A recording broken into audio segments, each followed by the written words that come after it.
बबनराव लोणीकर यांनी अब्दुल सत्तार यांना टोला लगावला। अब्दुल सत्तारांनी दिल्या घरी सुखी राहावं, संख्याबळ जास्त असल्याने जालना संभाजीनगरची जागा भाजपलाच, असं लोणीकरांनी म्हटलंय। अब्दुल सत्तार यांचा मुलगा 100% अर्ज मागे घेणार। आमदार बबनराव लोणीकर यांनी हा दावा केलाय।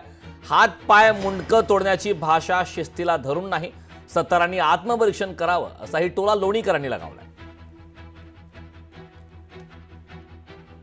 जालना संभाजीनगरच्या विधान परिषद निवडणुकीमध्ये अब्दुल सत्तार यांनी थेट बंड केलेला आहे। त्यांच्या मुलाचा जो अर्ज आहे ती विधान परिषदेमध्ये त्यांनी बंडखोरी करत अर्ज दाखल केलेला आहे। त्यावर बोलण्यासाठी आपल्यासोबत भाजपचे ज्येष्ठ नेते तथा आमदार बबनराव लोणीकर आहेत। भाऊ, काय सांगाल? अब्दुल सत्तार यांनी पुन्हा एकदा बंडखोरी करत मुलाचा अर्ज दाखल केलाय।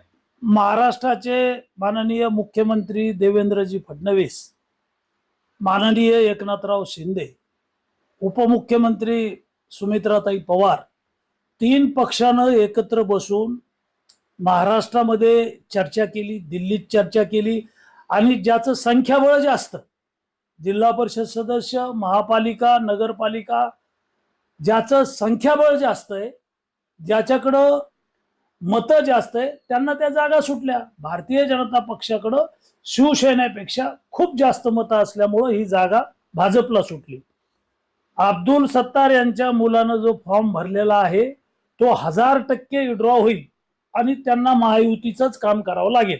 जालना संभाजीनगरच्या विधान परिषदेमधून अब्दुल सत्तारांची बंडखोरी थांबेल आणि त्यांचा मुलाचा अर्ज जो आहे तो माघारी घेतील, असा विश्वास लोणीकरांनी व्यक्त केलाय। सुधाकर जाधव, लोकशाही मराठी, जालना।